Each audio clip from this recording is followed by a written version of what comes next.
Have you ever really stopped to think about this paradox? The idea that heaven's doors are wide open, but the path to get there is incredibly narrow? It kind of feels both super welcoming and, at the same time, maybe a little exclusive. So today, we're going to unpack what open heaven, narrow way actually means for our lives, and this is the big one, for our identity. All right, so here's the game plan. We'll kick things off with that paradox. Then we'll look at a really cool modern story that shows us the evidence for getting in. After that, we'll dive into what it means to find our identity outside of all the world's tribes. And finally, we'll talk about being citizens of a totally different kingdom. Let's do it. Okay, first up, let's just tackle this central tension head-on. I mean, this is the big question, right? An open heaven makes it sound like anyone and everyone can just waltz in. But is that the full picture? The whole idea of a single, specific path through Jesus Christ, well, that's a core belief, but for a lot of people it feels pretty exclusive. And you know, this contrast isn't something we made up. It comes straight from Jesus. He talked about two gates. One is wide. It's easy. It's pretty much the default setting for humanity. The other? It's narrow, it's tough, and it leads to life. It's a really stark choice. And honestly, this is where so many of us get tripped up. We might say we believe in an open heaven, but our actions tell a different story. We live like we're trying to cross some cosmic border without the right visa, pointing to all our good deeds or how sincere we feel, just hoping it's enough to get us across. And that's the absolute key here. The second we start doing that, we turn grace into a business transaction.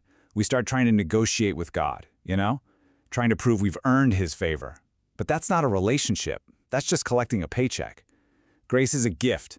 It operates on a whole different level. So, if our good behavior isn't the ticket, then what is? Well, there's this fantastic modern story about a guy at a border crossing that just illustrates the answer perfectly.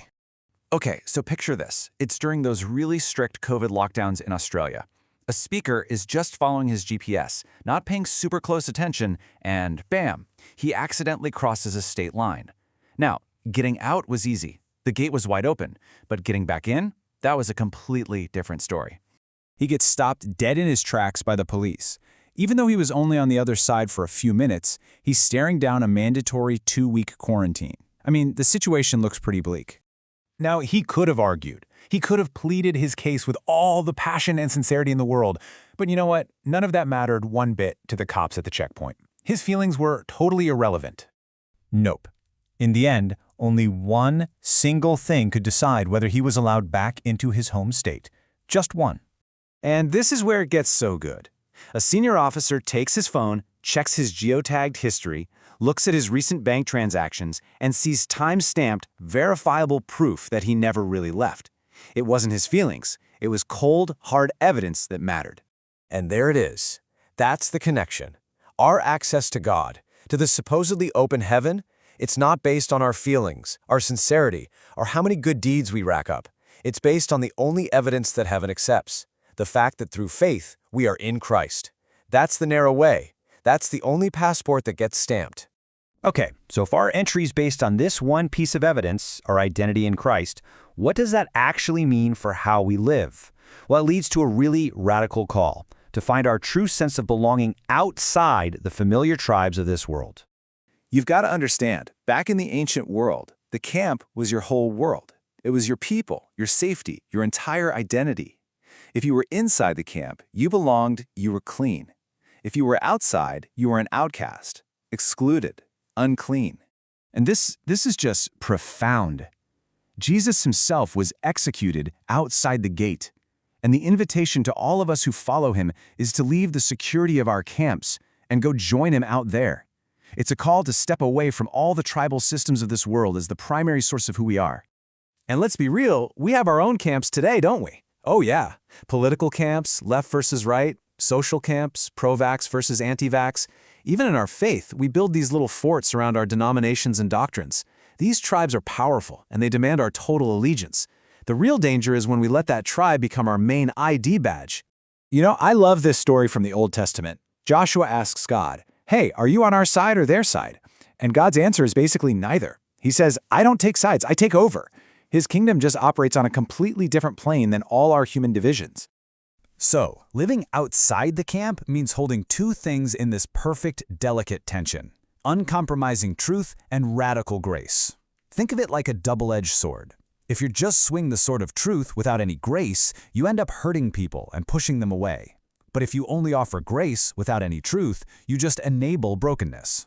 Jesus held both perfectly. And finally, this isn't just about leaving an identity behind. That sounds like a loss. No, it's about gaining a new one, a much more secure one. It's about finally realizing that we're citizens of another kingdom entirely. There's this line from the book of Hebrews that just captures it perfectly. It reminds us that everything we see around us, our cities, our political systems, our social tribes, it's all temporary. We're living for a city that's eternal, unshakable. And this is why this whole idea matters so much right now. Because when your true identity, your real passport, is from a different, unshakable kingdom, you don't get rocked when the tribes and kingdoms of this world start to shake. Your stability, your security, it's anchored in a reality that all this earthly chaos just can't touch. So what's our job here? You can think of it in 3 ways. First, we live as sojourners, like travelers just passing through. Second, we act as ambassadors, representing the values of our true home. And third, we invite others, showing them that same narrow gate that leads to this incredible new citizenship. So, let's end with this, a big question to chew on.